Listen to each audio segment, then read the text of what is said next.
What's going on, Michelin gamers? It's Benson. You click that title and you want to see a C58 loadout setup.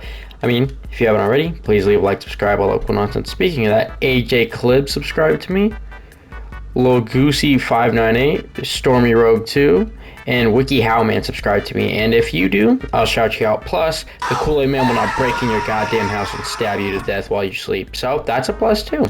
So, on that gamers, let's get it. To start off, the sight, I just run the Kobra Red Dot just because, you know, pretty useful. It doesn't zoom in too much, not too little, just a little bit extra. I do like the not the quick duck, but the Microflex, pretty good, but I don't know, personally I think it looks a little weird. I don't like the multiplier sights also. For the muzzle, I just run the SOCOM Eliminator. I tested it in between the flash guard and the SOCOM, but this one gives us that extra 15% recoil, vertical recoil control, and this one doesn't. And the jump on this gun, if you don't have this, is really bad. It's really bad vertical recoil, but this helps a lot. For the barrel, I just run the 18.5 task force. Mainly the reason why I run this is that extra 8% damage. This is actually pretty useful, and it doesn't seem like a lot, but it does add up, especially when you have this tier 3 pack-a-punch, like I'll show you later in the video. But also we do get effective damage rate and bullet velocity, which is pretty cool, so that's also pretty good pro. For the body, I just run the Ember sighting point, just get that extra increased salvage drop rate and that 30% extra hip fire accuracy. Super useful, doesn't really matter all too much if we lose that aim down sight and the sprint to fire because of our other attachments. The underbarrel, I run the field agent grip. This helps us a lot just with recoil. I like having this kind of grip with usually all my assault rifles just because, well, recoil at the end of the day. These others don't really give too much better of a job. For the magazine, I just run the Salvo 30 round fast mag. 30 round plus fast mag, who doesn't like it? The handle, I run the airborne elastic wrap because it gives us that extra 30% aim down sight time to kind of negate some of the other attachment effects in the other builds. So, pretty nice. Not builds, but, the attachments. The stock, I just run a Raider stock because, well, this gives us that extra sprint to fire time. Gives us some pretty good accuracy. Some of the others give a little bit better, but this one gives us speed as well. So, on that, gamers, if you haven't already, leave a like, subscribe, a lot of cool nonsense. On that, let's get it. The C58, and as you can see, it's got a sexy animation. Starting off on, well, that's round 1. It's not round 2, I promise. It has a pretty good damage rate of 215 per headshot, so, that's really useful. I mean, it's only really round 1, not too much of an issue. Nothing to really look forward to. It's got a little bit of recoil, but with this build, it kind of helps it, stay in place. It's not too bad on that kind of end. But, I mean, honestly, gamers, let's just get to Pack-a-Punch Tier 1, and I'll show you guys Tier 2 and Tier 3 after. Yeah? Oh my god, that's how I feel about this weapon. The C58 or the La Lorena is a great weapon. Even though it's only Tier 1 pack-a-punched and blue rarity, it's still literally packing a punch. As you can see, the damage, 2,200, 1,100. It is slapping those zombies and ball sacks around. Okay, this weapon is tearing them up. Unfortunately, it doesn't have too much big of a clip or an ammo pool, so ring of fire isn't going to be exactly the best option for this weapon, but Mule Kick Tier 3 should about cover in most situations. The range on the weapon, though, is literally one of the best in Cold War zombies. I mean, the range is so good with this weapon. I don't know why. I feel like because it's more of a slower hitter, heavy hitter sort of gun, it does the job a lot better. I do like weapons like the XM4 and the FFAR, but the damage on them, they really can't beat this weapon. Even though it's only, Tier 1, this weapon is bringing out some big promises for me, and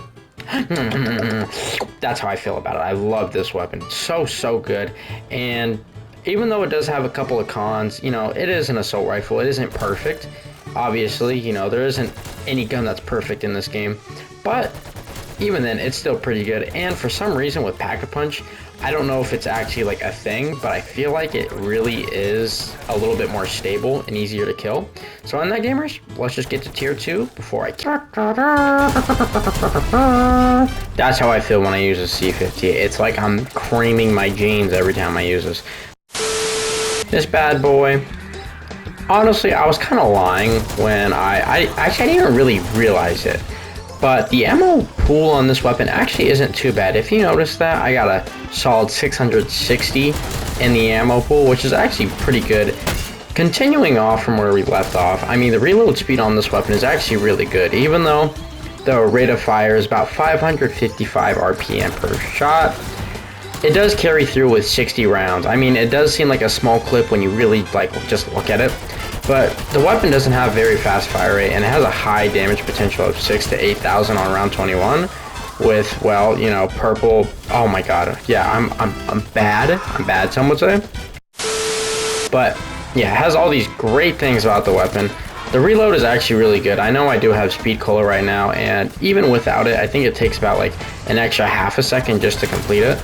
But I mean, as you can see, the damage is about 17 to 12k per shot with Ring of Fire, which is really good. You know, I know a lot of people use Ring of Fire, so it is also good to see the damage on it. The range, I don't see any problem with the range. I mean, overall, just the whole thing of the weapon, it's a really speedy weapon. It's not one that's actually like super slow. Like, I noticed with the LMGs in this game, and even some of the assault rifles, they feel kind of sluggish when you use them, which can be kind of annoying, to be honest, because you can actually get caught up in zombie crowds if you don't have stamina up like I do myself, and just die. And this weapon, I feel like overall it just has a good potential to be just a good standard weapon, you know, just nothing like out of this world within just one stat, but overall the stats of each part of the weapon are just overall good. I would rate it about a B tier on each stat, and just great. But honestly, let's get it to tier 3 and I'll go over all the other stats. Let's get it. Ooh, ooh, ooh, ooh, ooh, look at that sexy camo. Look at the damage too. I mean, not even just cosmetically pleasing. This weapon's just an absolute beast. I mean, literally 13,000, 14,000, 7,000, all of it. It is cracking up to be amazing. And you know what? It could even go higher than that. Look at that. Look at that big boy damage. You're literally melting manglers within literal 2 shots, okay? And the other great thing, you're killing Krasny Soldats in 2 shots.